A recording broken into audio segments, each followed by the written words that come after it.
سمجھے. اور اس کو اپنی عربیت پر ناز تھا کہ میں عربی دان ہوں، کوئی عربی میں مجھ سے مناظرہ کرے.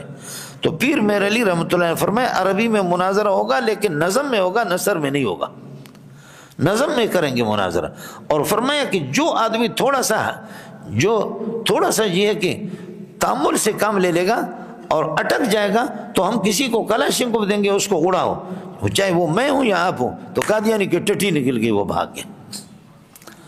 ایسے میں تیسرا اس حرامی کا یہ تھا کہ بیجا قسم کے پریشر ڈالنا لوگوں کے اوپر، بیجا قسم کے کہ آؤ فلانے مینارے سے چھلانگ مارتے ہیں، اگر میں نبی برحق ہوں تو مجھے کچھ نہیں ہوگا، اور اگر تم لوگ برحق ہو تو تمہیں کچھ نہیں ہوگا. ہمارے کوئی تیار نہیں ہوتا تھا. عطا اللہ شاہ بخاری نے کہا کہ میں تیار ہوں. عطا اللہ شاہ بخاری رحمۃ اللہ فرمایا کہ شاہ صاحب نے فرمایا، حضرت اللہ عنہ شاہ کشمیری نے فرمایا کہ عطا اللہ شاہ بخاری کو کہا کہ آپ کو کیا یقین تھا کہ آپ بچو گے؟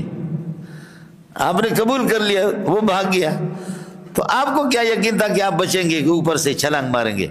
تو فرمایا کہ یار حضرت شاہ صاحب آپ بہت بڑے عالم ہیں، اور اللہ کے لیے مجھے یقین ہو یا نہ ہو، مجھے یقین تھا کہ وہ مردار بھی مرے گا، میں نے قبول کر لیا، میں مروں گا، کم از کم ایک جھوٹے نبی سے امت کی جان تو چھوٹ جائے گی.